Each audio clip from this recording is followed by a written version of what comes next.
할렐루야. 하나님께서 오늘 여러분 모두에게 예비하신 대로 은혜를 꼭 주실 줄로 믿습니다. 오늘은 토픽을 먼저 하나 여러분들에게 좀 소개를 해드리려고 합니다. 여러분 마이크로소프트사 다 아실 겁니다. 개인용 PC가 생겨난 이래 컴퓨터 운영 체제하고 소프트웨어의 절대 강자였지요. 그래서 사람들은 이야기하기를 마이크로소프트사 없는 세상에서 우리가 살 수 있을까? 이런 이야기를 했습니다. 그러던 이 마이크로소프트사가 애플과 구글에 밀리면서 10년 이상을 나락에 떨어졌습니다. 그래서 사람들이 이제는 이렇게 이야기를 했죠. 마이크로소프트는 이제 끝이 났다. 이렇게 이야기를 했는데, 그런데 2014년도에 사티아 나델라라고 하는 사람이 CEO로 취임을 했습니다. 그리고는 망해가는 회사를 살려놨습니다. 회사에 놀라운 변화가 일어났지요. 이 놀라운 변화를 현장에서 목격했던 사람이 있는데 바로 한국 마이크로소프트의 이소영 이사라고 하는 분입니다. 이분이 그 모든 변화의 과정을 다 보고 나서 이야기하기를 사티아 나델라의 특별한 철학이 회사에 작동이 되었다. 이렇게 이야기를 합니다. 그 철학이 뭘까요? 다른 사람의 성공에 이바지해라. 다른 사람의 성공에 이바지해라. 그래서 이 사티아 나델라는 늘 이렇게 이야기를 했답니다. 당신은 다른 사람의 성공에 어떻게 기여한 적이 있습니까? 이렇게 물었다고 그래요. 이 CEO가 이제 망해가고 있는 회사에 들어와 가지고 맨 처음 직원들에게 했던 이야기는 지금 들어도 참 감동적인 이야기입니다. 직원들에게 아들 이야기를 했다고 그러지요. 우리 아들은 태어나면서부터 말도 하지 못하고 걷지도 못하는 중증 장애인이었습니다. 아들을 내가 깊이 사랑을 하지만 그 아들과 살아가면서 얼마나 많은 좌절과 아픔을 겪었는지 모릅니다. 그래서 내 마음속에 아주 소박한 꿈을 갖게 되었지요. 우리 아들도 음악을 듣고, 우리 아들도 글을 읽고, 우리 아들도 글을 쓸 수 있었으면 좋겠다. 그런데 나는 바로 우리 아들이 그런 일을 할 수 있도록 그 소프트웨어를 만들기 위해서 이 회사에 지금 나오고 있습니다. 그래서 나는 너무 행복하고 너무나 즐겁습니다. 그리고는 직원들에게 이렇게 물었다고 그래요. 당신의 꿈은 뭡니까? 여러분도 여러분의 꿈을 이루기 위해서 나와 같이 일하는 게 행복했으면 좋겠습니다. 나는 여러분들의 꿈과 성공에 기여하는 사람이 되고 싶습니다. 이렇게 이야기를 했다는 거지요. 여러분 정말 감동적인 이야기가 아닐 수가 없어요. 그러면서 이 사티아 나델라는 이제 회사를 살리기 위해서 직원들에게 계속해서 함께 공유했던 게 뭐냐면은 마인드셋이 중요하다. 우리말로 하면 마음가짐이지요. 마음가짐이 중요하다. 어떤 마음을 가졌느냐라고 하는 것이 결정적이다라고 하는 이런 이야기를 하고, 그것을 통해 가지고 마이크로소프트사를 이제 살려냈다라고 하는 겁니다. 여러분 성경도 마음가짐에 대해서 아주 엄중하게 이야기를 해 주십니다. 사무엘상 16장에 보면은 하나님이 이렇게 말씀을 하셔요. 사람은 외모를 보거니와 나 여호와는 중심을 보느니라. 여러분 여기에서 중심이라고 하는 말의 뜻이 뭐겠습니까? 바로 마음가짐입니다. 잠언에서는 보다 더 분명하게 말씀을 해 주시죠. 잠언 4장 23절 말씀을 보니까 모든 지킬 만한 것 중에 더욱 내 마음을 지키라. 생명의 근원이 이에서 남이니라. 이렇게 말씀을 합니다. 여러분 마음가짐이 모든 것을 좌우합니다. 저는 오늘 이 한 기업을 바꾸어낸 한 인물의 이야기, 또 그 사람이 던지고 있는 질문, 당신은 다른 사람의 성공에 기여한 적이 있습니까? 라고 하는 이 질문을 이제 대하면서 복음이 뭘까라고 하는 이런 그 마음을 저는 가져봅니다. 여러분, 복음이 무엇입니까? 복음은 예수님께서 우리에게 주신 생명입니다. 생명. 주님이 우리에게 주신 그 생명, 그 말씀을 우리는 복음이라고 이렇게 이야기를 하지요. 그런데 이 생명의 길을 걷기 위해서는, 또 많은 사람들이 이 생명의 길을 누리기 위해서는 주님께서 걸어가시는 그 생명의 길을 함께 따라가는 사람이 필요하죠. 그래서 복음을 살아가는 사람을 다른 말로 이야기를 하면 주님을 따르는 사람이라고 이야기할 수 있습니다. 오늘 예수님께서 뭐라고 말씀을 하십니까? 나를 따르라, 이렇게 말씀을 합니다. 나를 따르라. 여러분, 그런데 예수님을 따르는 그 길은 지금까지 우리가 살아오던 세상의 길이 뒤집어져야 되는 길입니다. 앞에서 말씀을 드렸던 것처럼 사티아 나델라가 보통 사람들이 갖고 있었던 그 많은 생각들, 언제나 이겨야 하고 언제나 잘해야 하고 상대방이 어떠하든지 상관하지 않고 나만 잘하면 된다라고 하는 이와 같은 기업 풍토에서 우리 함께 살아갑시다라고 하는 이와 같은 뒤집어지는 이와 같은 철학을 가지고 마이크로소프트사를 살렸던 것처럼, 여러분, 복음이라고 하는 것은 주님의 생명의 길을 걷는 것인데, 그 생명의 길을 걷는 것은 우리가 지금까지 살아오던 세상의 길이 바뀌지 않고서는 이 생명의 길을 걸을 수가 없다라고 하는 거죠. 오늘 본문 말씀에 보면은 예수님을 따르고자 하는 세 사람이 등장을 합니다. 그런데 이 세 사람은 모두 다 한결같이 예수님에게 뭐라고 이야기를 합니까? 제가 먼저 해야 될 일이 있습니다. 저에게 소중한 일이 있습니다. 그 일을 다 처리한 다음에 주님을 따르겠습니다. 이렇게 이야기를 하고 있죠. 그런 그들을 향하여서 예수님이 결론적으로 주시는 말씀이 무엇입니까? 62절 말씀입니다. 손에 쟁기를 잡고 뒤를 돌아보는 사람은 하나님의 나라에 합당하지 아니하니라, 이렇게 말씀을 해요. 여러분, 이 말씀을 저는 대하면서 제 마음이 뜨끔해지는 것을 느낍니다. 왜냐하면은 수도 없이 주님을 따르겠습니다, 이렇게 고백을 하고 있지만 실상은 손에 쟁기를 잡고 자꾸만 뒤를 돌아보는 사람처럼 살아왔거든요. 여러분, 오늘 말씀을 보면은요, 예수님께서는 집을 이야기를 하셔요. 우리 한국 사람들에게 집은 굉장히 특별하다 하는 생각을 가져요. 뭐 세계 어느 나라를 가든지 자기 집이 다 소중하다고 하는 그런 생각을 하는데, 우리 한국 사람들에게는 그거보다 더 특별한 의미가 있다라고 하는 생각을 저는 종종 합니다. 심지어 우리는 어떻게 생각을 하느냐 하면은 집이 있느냐 없느냐가 인생을 잘 살았는지 못 살았는지를 가름하는 잣대라고까지 우리는 생각을 합니다. 그런데 오늘 예수님 뭐라고 말씀을 하시냐면은 여우도 굴이 있고 공중의 새도 집이 있으되 인자는 머리 둘 곳이 없도다, 이렇게 말씀을 하셔요. 이 말씀의 의미가 뭡니까? 집도 절도 없다는 거예요. 예?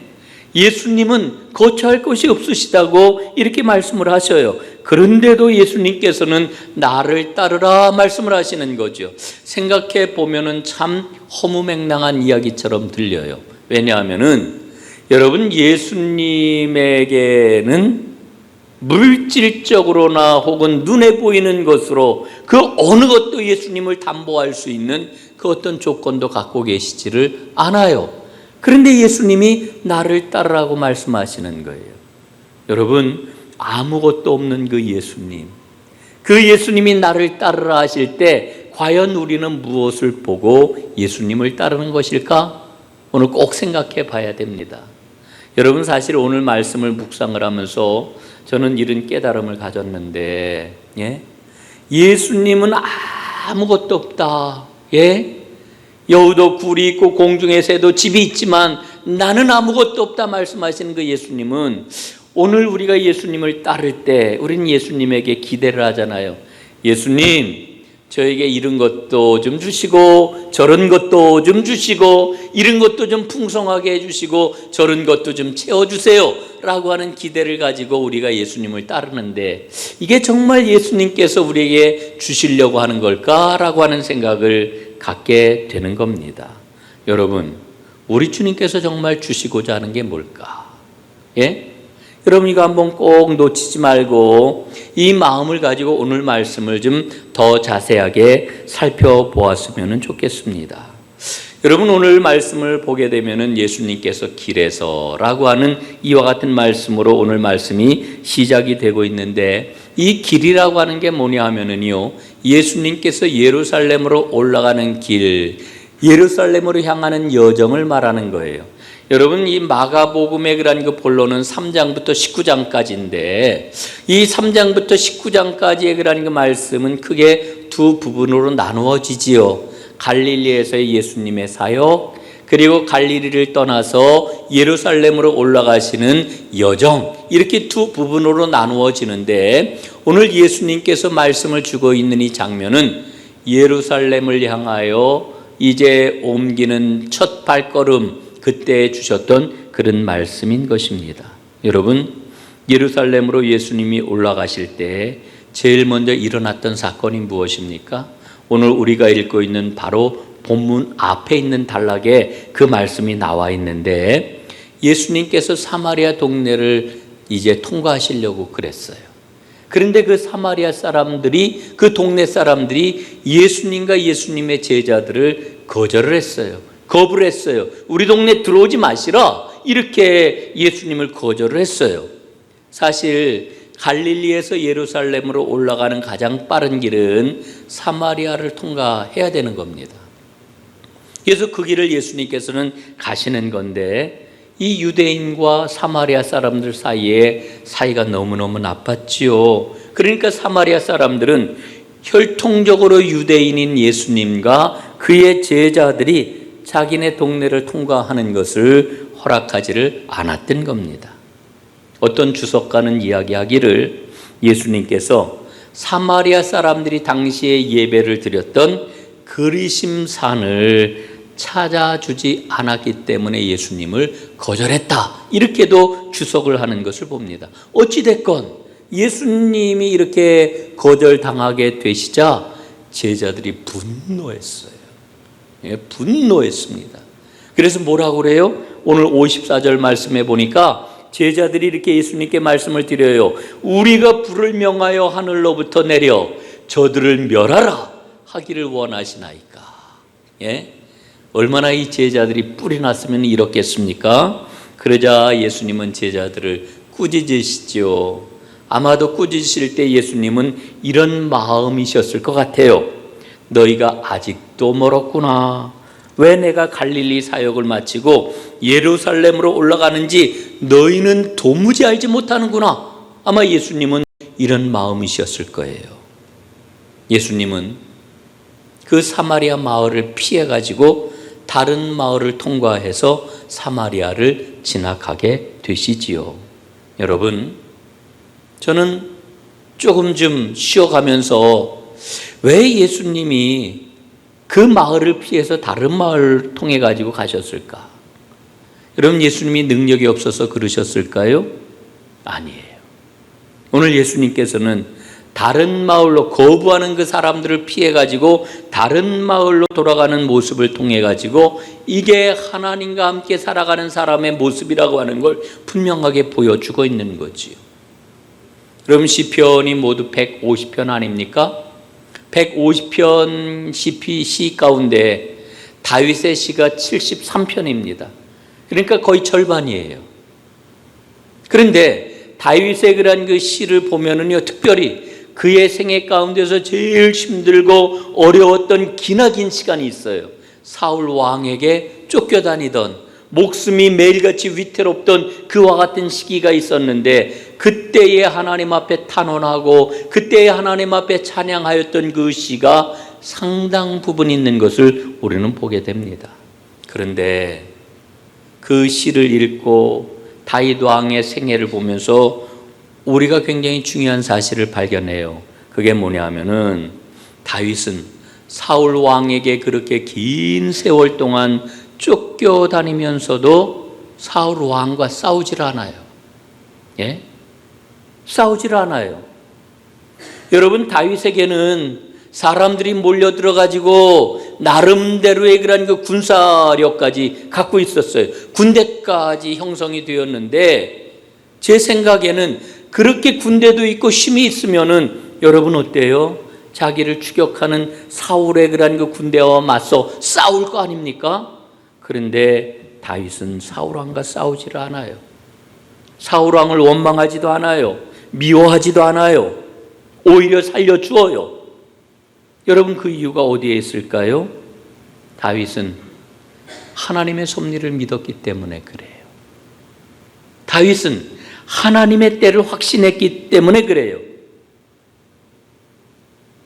여러분 다윗은 사울 왕과 맞서 싸울 수가 없었어요. 그 마음 구조가 그래요. 예? 그의 심령이 그랬단 말이에요.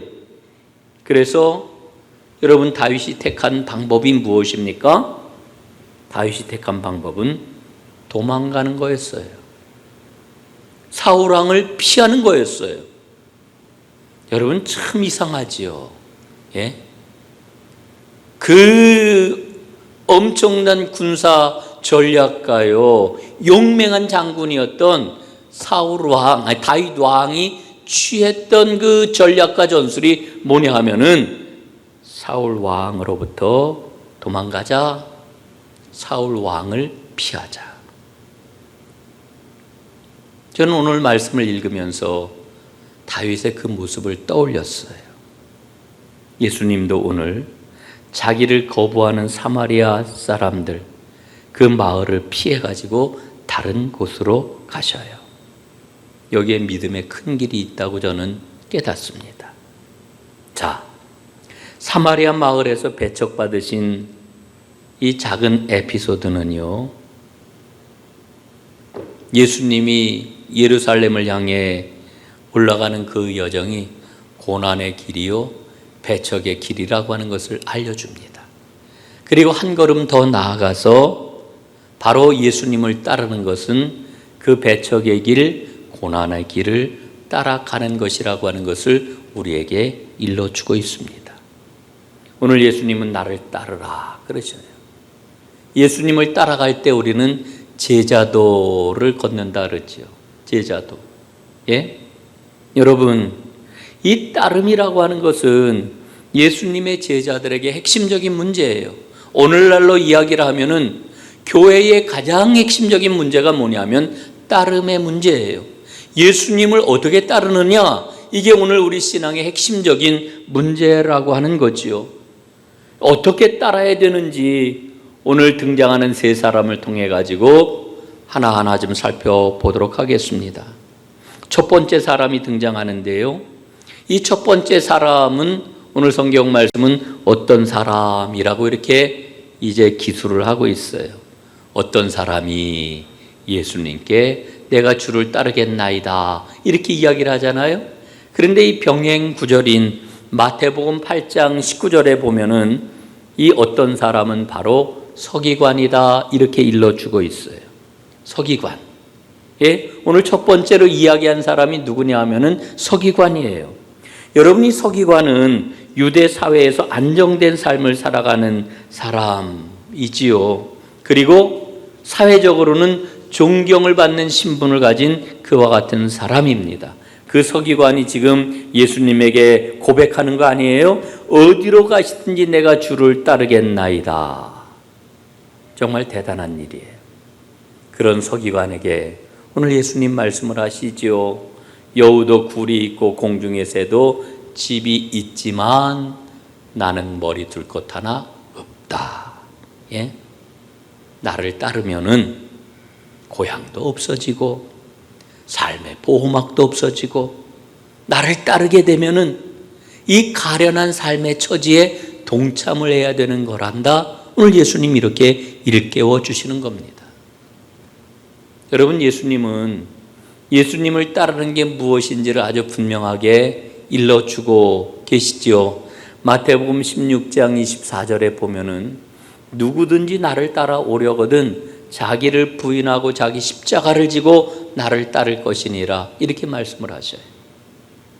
오늘 여러분 그 설교가 어떤 설교가 이제 주어질까 기대를 하고 오셨는지 안 하고 오셨는지 모르지만 오늘은 무거운 주제입니다. 주님을 따르는 거예요. 주님을 따르는 거. 이 주님을 따르는 게 정말 무겁고 힘든 일이에요. 여러분 보세요. 누구든지 나를 따라오려거든 자기를 부인하래요. 예? 자기를 부인하래요. 여러분, 나의 자아를 부인하는 게 이게 제일 어려운 것 아닙니까? 또 자기 십자가를 지래요. 그래야 나를 따를 수 있다고 이렇게 말씀해 주는 거지요. 여러분, 오늘 서기관이 예수님을 따르겠다고 했을 때 예수님께서는 결코 그 길이 쉬운 길이 아니다라고 하는 것을 아주 명백하게 분명하게 보여주고 있는 것 아니겠습니까? 여러분, 주님을 따른다라고 하는 것은 내 삶의 자리가 바뀌는 겁니다. 바뀌는 것. 첫 번째 사람에게 이걸 일러주고 있어요. 두 번째 사람입니다. 두 번째 사람. 오늘 본문도 두 번째 사람이 누구인지를 밝혀주고 있지를 않아요. 그런데 역시 마찬가지로 마태복음 8장에 보게 되면은 그는 제자들 가운데 한 사람, 제자단 가운데 한 사람이었다라고 하는 것을 알 수가 있지요. 그가 예수님의 말씀을 듣는 것 아닙니까? 나를 따르라. 예? 예수님이 그 제자를 향해서 나를 따르라, 나를 따르라. 여러분, 이 나를 따르라 하는 이 말씀은 굉장히 익숙한 말씀이에요. 왜 익숙하냐 하면은 예수님께서 처음 제자들을 부르실 때에 주셨던 말씀이기 때문에 그래요. 나를 따라오너라. 내가 너희로 사람을 낚는 어부가 되게 하리라. 이렇게 말씀하셨잖아요. 나를 따르라. 예, 나를 따르라. 여러분, 이 나를 따르라 하는 이와 같은 예수님의 말씀을 들었을 때 처음 제자들이 어떻게 했습니까? 마가복음 1장 18절에 보니까 그들이 곧 그물을 버려두고 예수를 따르니라 그랬어요. 곧. 여기서 우리가 주목해야 될 말은 곧이에요. 곧. 즉시. 바로. 예? 그들은 즉시 그물을 버려두고 예수님을 따랐대요. 여러분, 하나님 나라를 위해서 부름받았을 때 머뭇거리거나 고민을 하다가는 주님의 부르심을 영원히 놓칠 수 있습니다. 처음 제자들은 주님의 부르심을 받았을 때에 삶의 모든 수단들을 다 내려놓고 주님을 쫓았습니다. 그런데 오늘 말씀을 보면은 이 제자가 주님께서 나를 따르라 이런 말씀을 듣고 어떻게 했습니까? 아버지의 장례를 치르고 따르게 해주십시오. 이렇게 이야기를 해요. 장례. 여러분, 우리 인생사에 있어서 장례보다 더 중요한 일이 있을까요? 없어요. 장례. 여러분, 제가 목사로서 스케줄을 잡아요. 뭐 중요한 회의도 잡고, 뭐 신방도 잡고, 뭐 성경 공부도 잡고, 뭐 다 잡는데, 그런데 장례가 나면 어떻게 해요? 저 이번에 제가 좀 못 가게 됐습니다. 죄송해요. 저희 교회 장례가 났어요. 이러면은 그냥 통과하는 거예요. 장례가 났다라고 하면은 다 그럼 장례 치러야지. 다 이해가 되는 거예요. 여러분, 장례만큼 중요한 일이 없습니다. 당시에도 장례를 치루어 주는 일은 최고의 선행이다 이렇게 생각을 했고요. 또 아버지의 장례를 치르는 일은 자식의 마땅한 의무이기도 한 거지요. 자식의 마땅한 의무. 여러분, 그런데 오늘 예수님께서는 이 제자의 그러한 요청을 거부하셔요. 죽은 자들에게 장례를 맡기고 너는 와서 하나님의 나라를 전하래요. 너무너무 이상하지요. 이 말씀을 우리가 잘 이해하기 위해서는 레위기 말씀을 좀 참조해야 돼요. 레위기 21장에 보면은 이 장례를 치르는 일은 모든 사람들에게 매우 중요하고 모든 아들들에게는 의무인데, 그런데 예외가 허용되는 사람이 있어요. 그 예외가 허용되는 사람이 누구냐 하면은 제사장과 하나님께 바쳐진 사람이에요. 이 사람은 아버지의 장례가 나도 그 장례로부터 면제가 되는 규정이 있어요. 왜 그럴까요? 제사장은 하나님의 일을 위해 하나님께 징발이 된 사람이기 때문에 그래요. 여러분, 그 말씀의 의미를 가지고 오늘 예수님의 말씀을 다시 한번 읽어볼 수 있기를 바랍니다. 레위기의 말씀을 확장할 수가 있는 거죠. 주님을 따르는 사람은 하나님 나라를 위해서 예수님께 징발이 된 사람이에요. 따라서 그에게는 부모님의 장례를 치르는 것보다도 중요하게 앞서는 일이 있다라고 하는 것을 말씀해 주고 있는 거죠. 여러분, 이거는 불효를 조장하는 이야기가 아니에요. 우리가 종종 가끔 뉴스를 통해서 보잖아요. 아무개 그 국가대표 선수가 있는데 그만 큰 정말 국제적인 어떤 그러한 그 결정적인 경기를 앞두고 그만 부모님 상을 당했는데 눈물을 머금고 부모님 상을 치르지 못하고 경기를 치루었다. 뭐 이런 뉴스 우리가 보잖아요.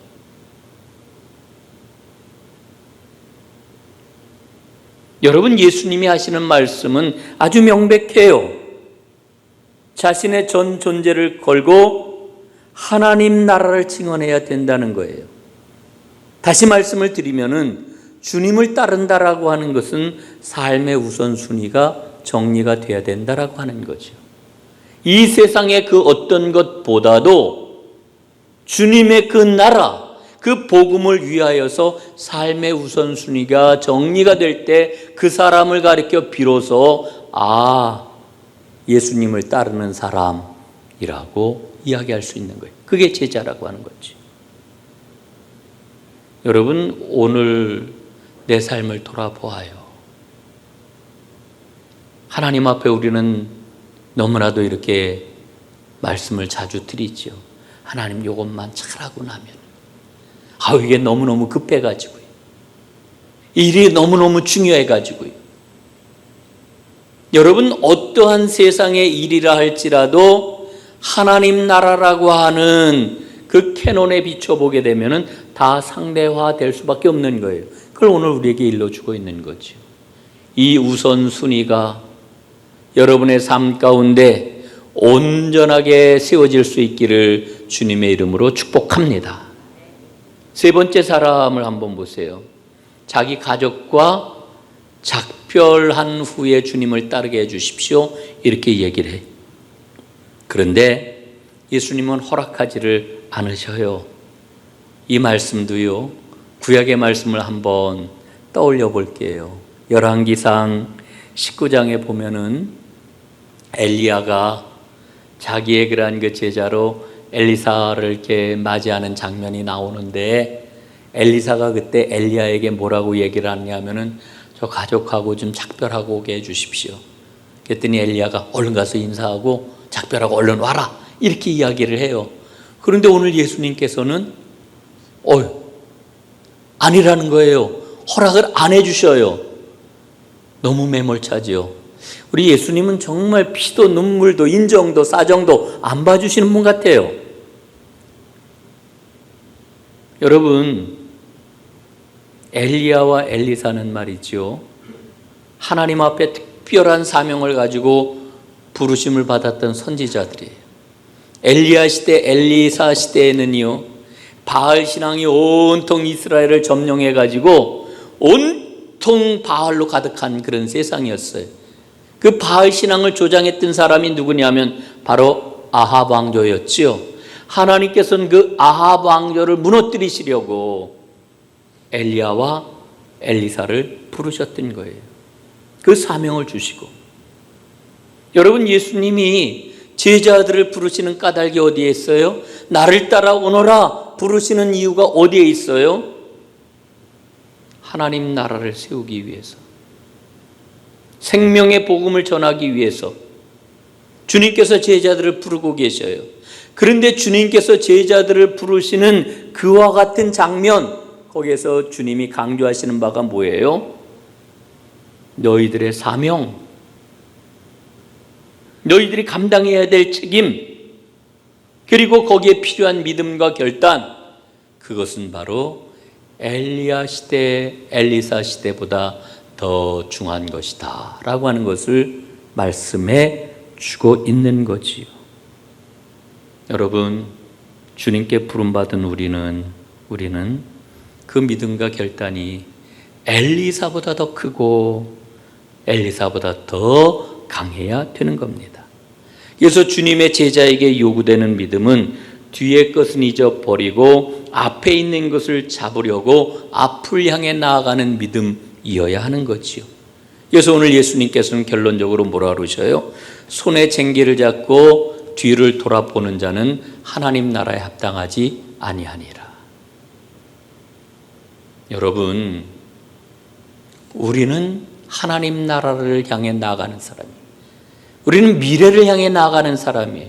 우리는 과거에 발목 잡힌 사람이 아니에요. 우리는 과거를 바라보는 사람이 아니라 미래를 바라보는 사람이에요.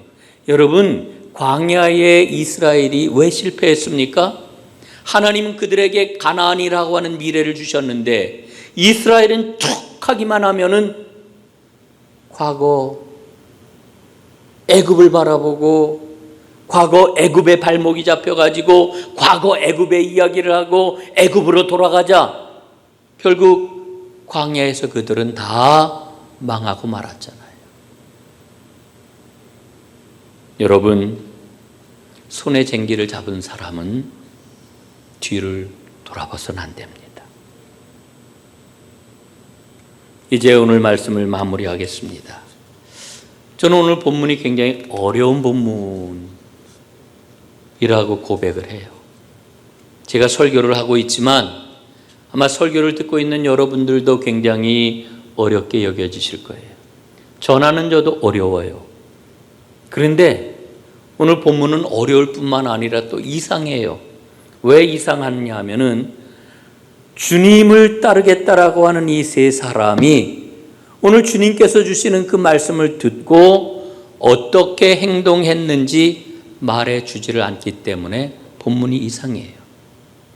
주님의 요구대로 주님을 따라 나섰는지 따라 나서지 않았는지 본문은 이야기하지를 않아요. 이상하게 찜찜하게 그냥 본문이 마무리가 되고 말았어요. 여러분, 그 이유가 어디에 있을까요? 주님을 따라 나서는 것 혹은 따라 나서지 않는 것, 그것은 전적으로 오늘 말씀을 읽고 있는 내 몫이라고 하는 거예요. 우리 몫이라고 하는 그런 그 이야기 있죠. 여러분, 오늘 주님의 이 말씀 앞에 어떤 선택, 어떤 결심, 어떤 고백을 여러분 하시겠습니까? 오늘 말씀은 우리에게 그걸 요구하고 있지요.